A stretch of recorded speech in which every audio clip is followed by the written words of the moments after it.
sturdy and tall, Selma, Alabama. Built in 1856 in the Greek Revival style, this beautiful antebellum mansion was bought in 1864 by John McGee Parkman. In the years after the Civil War, Parkman was arrested and imprisoned for cotton speculation. While in prison, Parkman attempted to escape, but was shot and killed in the process. When his wife was forced to sell their house a few years after his death, his ghost began to appear regularly throughout the house and grounds, where it is still seen to this day. People often report hearing windows and doors being opened and shut when no one else is in the house, as well as doors that close behind people and lock on their own. The apparitions of two little girls are also frequently seen, though their identities remain unknown. The Whaley House, San Diego, California. Once a private residence, this mid-19th century house is now a museum dedicated to its former owners and the history they created here.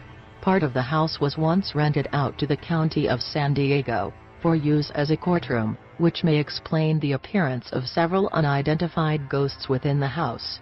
Apart from these unnamed apparitions, the original owner, Thomas Whaley, his wife, one of their children, a little girl, and a convict are repeatedly seen within the house. The house was apparently haunted as soon as it was built, as the spirit of a man who had been convicted and hanged on the site took up residence in the house upon its completion. The Whaley apparitions are often seen engaged in the normal activities of their former day-to-day lives. Doors have been known to close and lock on their own, and footsteps are often heard throughout the house, along with music and the crying of a baby.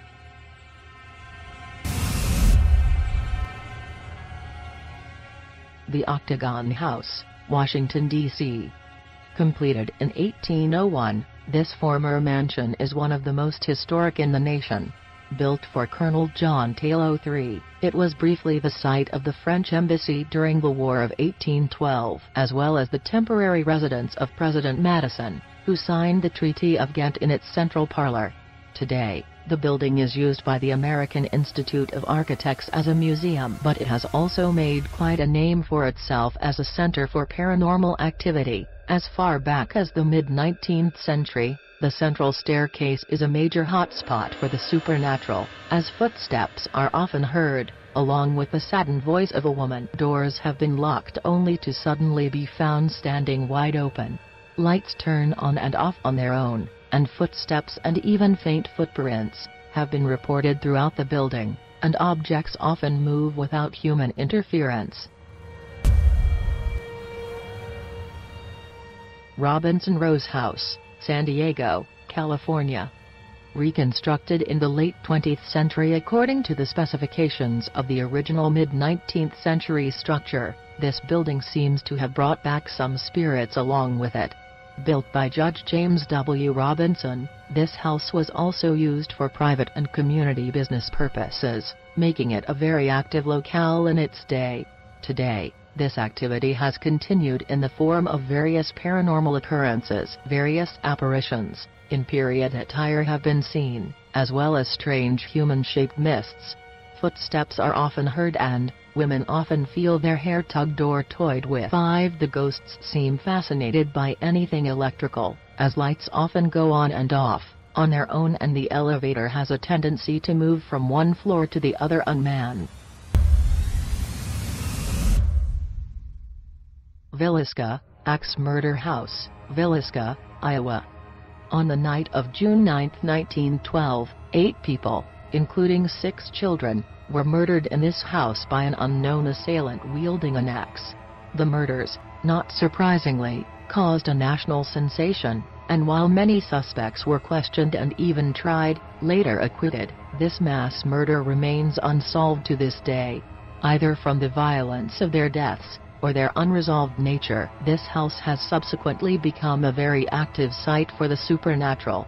Apparitions have often been seen, and disembodied footsteps and voices are common occurrences. The sight and sounds of the children are the most widely reported, with EVPs and personal accounts indicating laughing and then crying, as well as some children telling others to hide. Lizzie Borden House, Fall River, Massachusetts.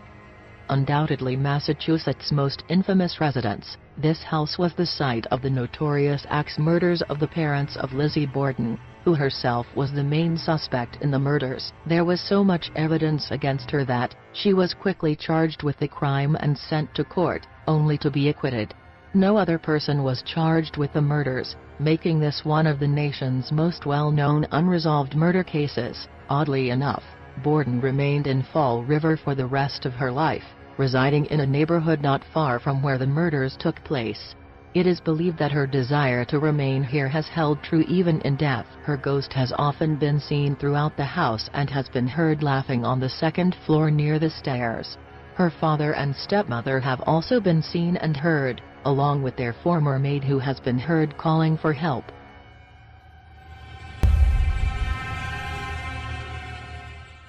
Nressa Castle, Port Townsend, Washington State.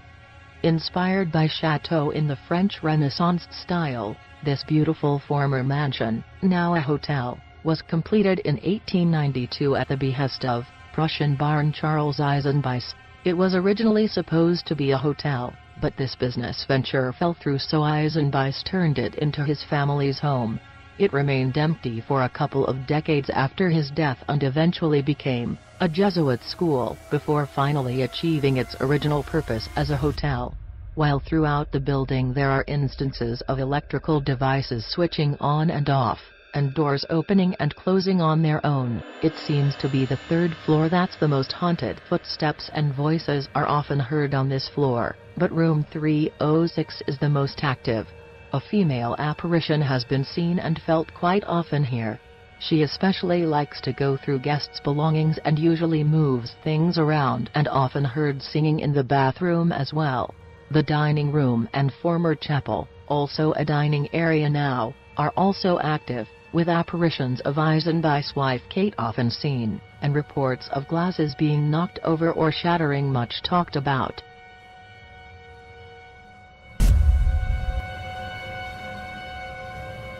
Sauer Castle, Kansas City, Kansas.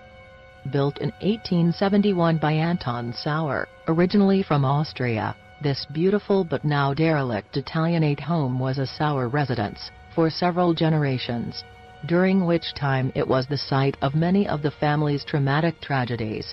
2 people have committed suicide in this house, while a third, a little girl, drowned in the pool on the property. The original owner, Anton, also passed away in this house. With so many deaths, most of which were not peaceful, the house has become a hotbed for the supernatural. Various disembodied voices have been heard, either laughing, shouting, or crying. While doors often open and slam on their own, people have reported feeling watched, and that objects have had a tendency to shake or rattle violently on their own.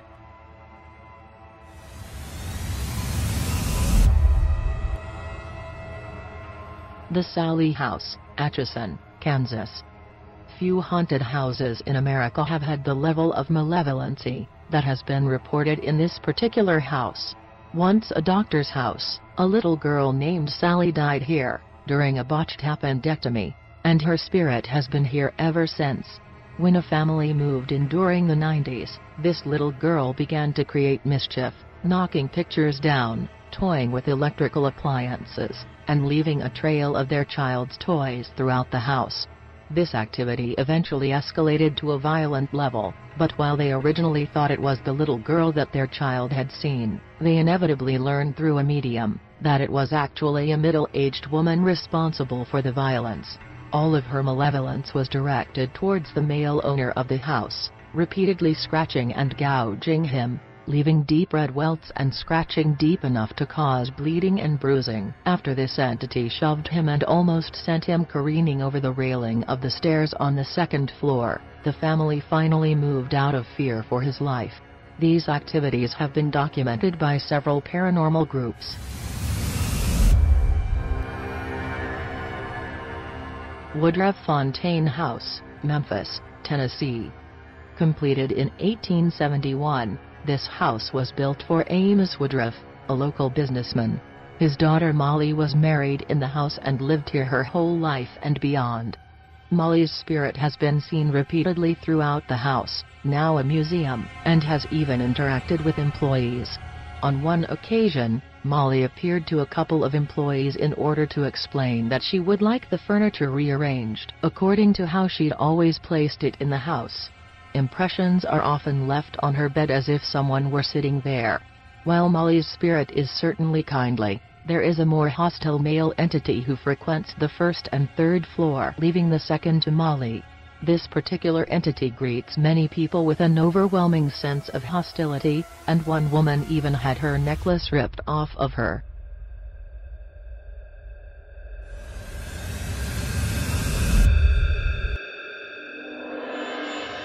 The Pink Palace, Louisville, Kentucky.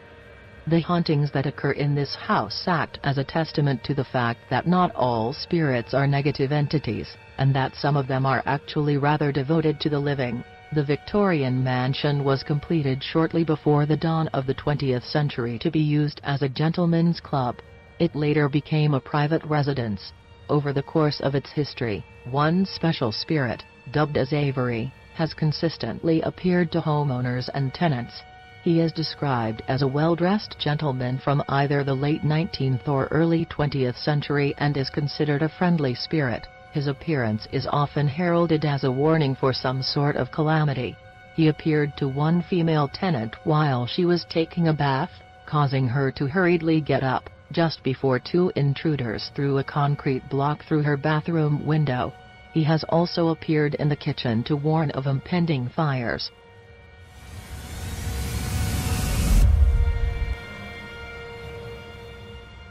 Chateau La Roche, Loveland, Ohio.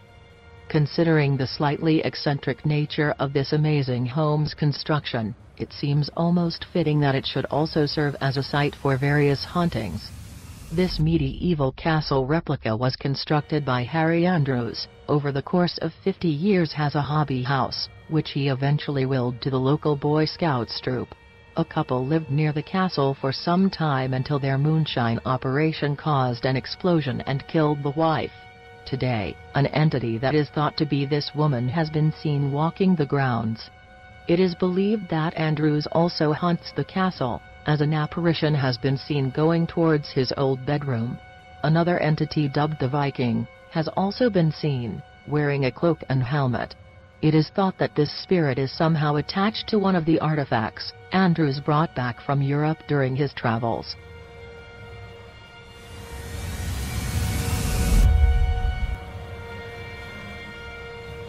Grant Humphreys Mansion, Denver, Colorado. An amazing tour de force of the Beaux Arts style, this 1902 mansion was erected for businessman and former Governor James Benton Grant. After 1911, the home belonged to Albert E. Humphreys, who would later die in the home, as a result of a suspicious gun accident.